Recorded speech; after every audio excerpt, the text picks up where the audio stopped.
Hey everyone. So in today's video, we're going to be going over how to replace the gearbox motor that is inside this Dolphin Cayman robot vacuum. I noticed recently that the vacuum was not working anymore. It would start, drive forward a little bit, and then just completely stop. I pulled it out and I heard there was a grinding sound coming from the motor. So after further inspection, I noticed that the gearbox motor is actually bent somehow. Not sure how that happened, but in today's video, we're going to be going over how to replace that motor. All right, so to go over the tools that are going to be required, we're first going to need a new motor. This is by Maytronics, and it is part number 5521259-1. And this is a pre-owned product. I bought it on eBay for about $80. I bought it from a seller that goes by the name of Poolbot Medic, and he has a great YouTube channel as well. I discovered him, and he actually shows how you can kind of take these completely apart and rebuild them. I don't feel confident in that, honestly. It's pretty there's a lot of little parts, so I ended up just buying a pre-owned one from him. I couldn't find a brand new one online, so that's why I just went with pre-owned. It was only $80, so it wasn't too bad. You're gonna need a Phillips head screwdriver, and then I have some needle nose pliers. Not sure if we're gonna need them, maybe to unplug this plug here, but we'll see. And then the robot, you just wanna make sure that it's completely unplugged, and we'll jump right into it. All right, to start off, just wanna open up the hood here, pull out the basket, and then there are two Phillips head screws right here, and this will remove this plate.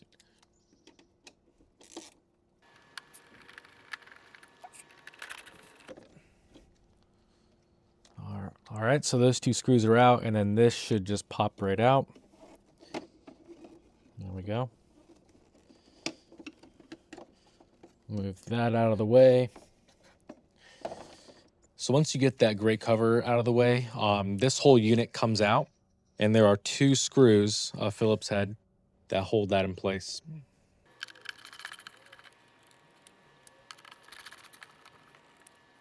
All right, so now that all of the screws are removed, to remove this, you want to take it and then slide it this way, away from the track here.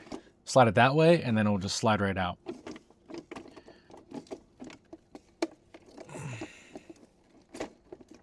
There we go. All right, there we go. So you can see here's the part that we're going to be replacing.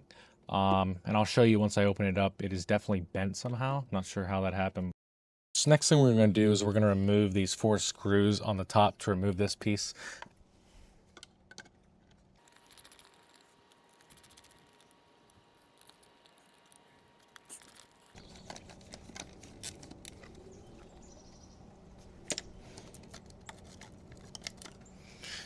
All right, so that comes off. So now we just need to take this piece off, and it's pretty much if you pull it this way towards yourself and then just pop out, it should just come right off. There you go. Yep, just like that. So now that that's done, we should be able to open up all these clips. I think we got this one here. That one is tough. Let's see if I can use this. There we go. Yeah, so you might need a screwdriver or something to just push this clip. It's on there pretty tight. So it seems like this metal piece here, I kind of moved a little bit, but it seems like it's holding the cover down. So I think we need to remove this. I'm going to first remove this propeller here, just so it's out of the way. Okay, that's out of the way. Yeah, it seems like this piece slides out, but there's this lip here, so I'm not sure the best way to do this other than just pry it out with my screwdriver. Not sure. Okay. Okay, so you almost got it out. All right, so there we go. That piece is out. Might have bent it a little bit, but might be an easier way to do that. We'll have to figure it out because there's this lip here, so it doesn't really want to slide this way. But anyways, set that off to the side, And now I think we should be able to open this.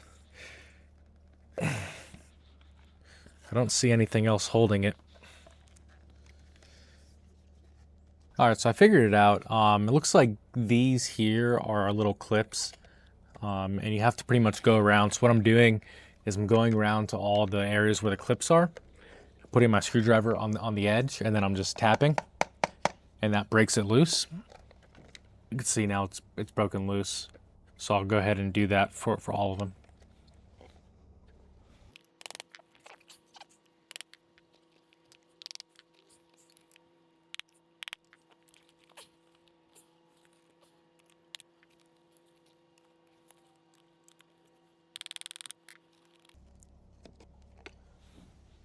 All right, so as you can see, it looks like we got all of them.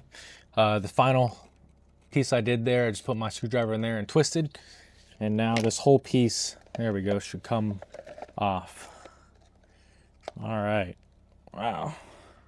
So really that's it right there. Honestly, I'm kind of surprised at how simple this is. I mean, there's two motors and then there's just a board there. So the reason why we needed to open this up is because right here we have to disconnect the motor that we're going to replace. And as you can see, you probably see it from here, this thing is just like, it's loose and it's just bent for some reason. So I'm not really sure how that happened. But we'll go ahead and disconnect this and then we'll pull out that motor we're going to replace. Yep, so there you go. And then move that to the side.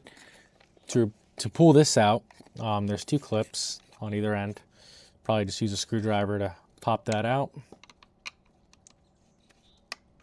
There you go. And then that will just slide right out. So here's the piece we're replacing. You can see, just looking at it, I'm not sure what happened. There are screws here that hold this down. I mean, it doesn't even want to go back into place. So that's why it's not working, and you can't even really twist it. And here, the old part down here, and then the new part, you can see it lines up. Model numbers 5521259-1. One thing you want to do take note of is you want to ensure that you have an O-ring. If yours didn't come with an O-ring, you'll want to make sure you take the O-ring off the old one and then put it on the new one. Because I'm not sure how, I'm actually going to take some pool lube and I'm going to lube this up just in case, because we definitely don't want to have water going into this. That would pretty much ruin everything. All right, so I got my lube tube here. I'll have a link for this in the description below. I use this for all my O-rings, for my filter and pump and whatnot. Works great. So we'll just slide this off.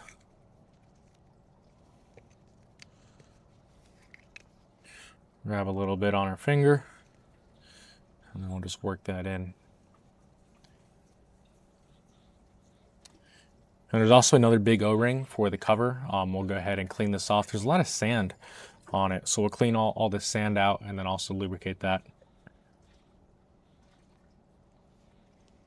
So that should be good.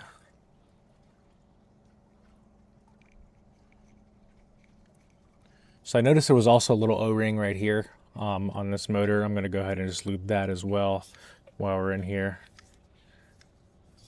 All right, so I cleaned this up the best I could, got as much of the sand out, and then I lubricated the O-ring for that. We'll go ahead and install this new gearbox motor. Just slide this through there. And then how this works, you just want to make sure that there's a tab here and a tab here. If it's lined up correctly, it should just slide right in. And you can see there are 4 tabs that you want to make sure that it's fully seated. There we go. And then these should just clip. And there's that. All right, so we're going to go ahead and put the cover back on. You just want to make sure that the O-ring is on here. Looks all good. And then let's just put this back in there to kind of get any moisture that gets in here. And then we want to reattach the new gearbox motor to the board. Just clips right down here.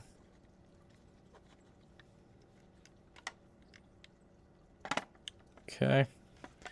And then this motor here sits down in this cavity.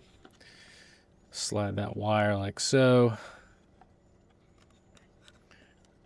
rotate that, and that should just go right down. And then, let's see, looks like we're good. And we just want to press down and make sure that all these clips are fully seated. So it looks like everything's fully seated. I'm going to go ahead and just start snapping some of these down, just to make sure it stays in place.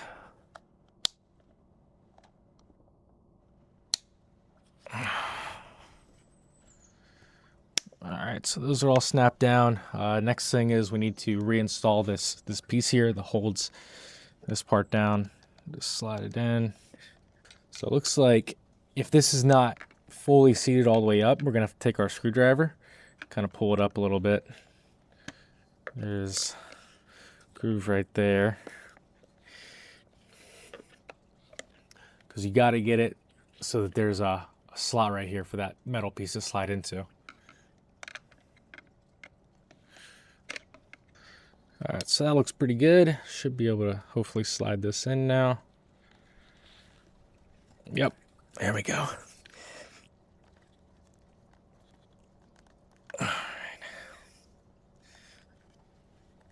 All right, awesome. So that holds that in place.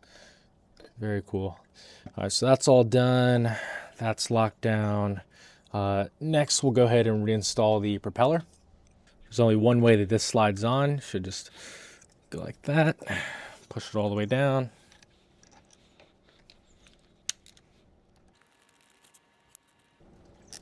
Very good.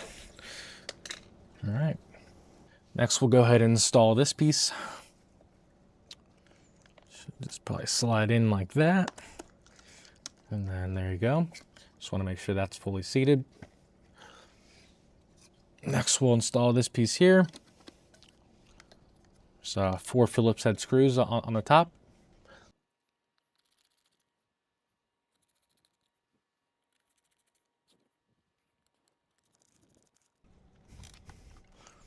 All right, so the lid's fully secure. One thing I didn't do yet is I need to secure this fastener here.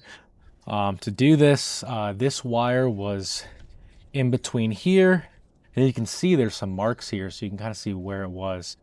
Looks like this was the middle here, and these are the 2 edges, so we'll pull this down, try to get it in the same position that it was originally. So you can see it looks like that groove just fits right there, and then that one there was hitting that piece. So we'll just slide that in there,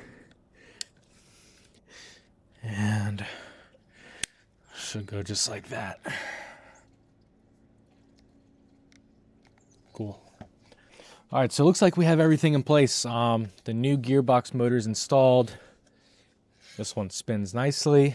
Everything is clipped down. You just want to double check because we do not want to let any water get into this thing or it'll be ruined.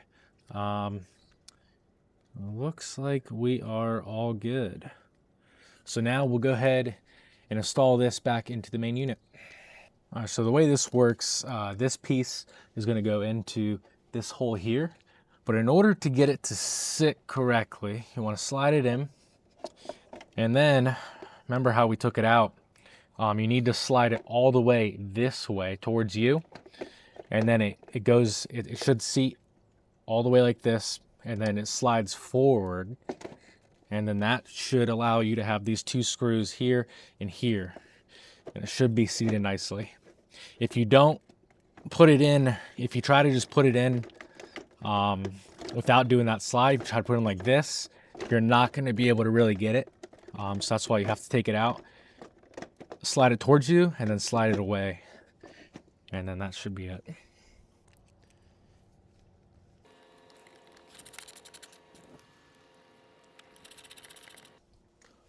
All right, so that's installed. Next thing is we need to take this and reinstall this piece. Pretty much just slides right in there like that. 2 screws.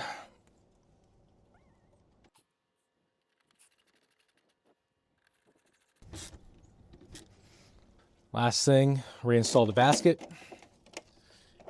Close the lid, and that's it. We'll go ahead and plug it back in, and we will try and see if it works.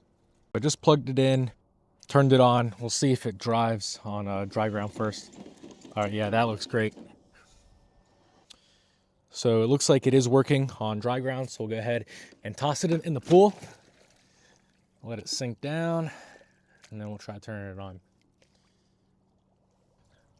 All right, guys, so I just threw it in the water, turned it on, and it is working. It just climbed that wall over there, so everything looks like it's back to normal.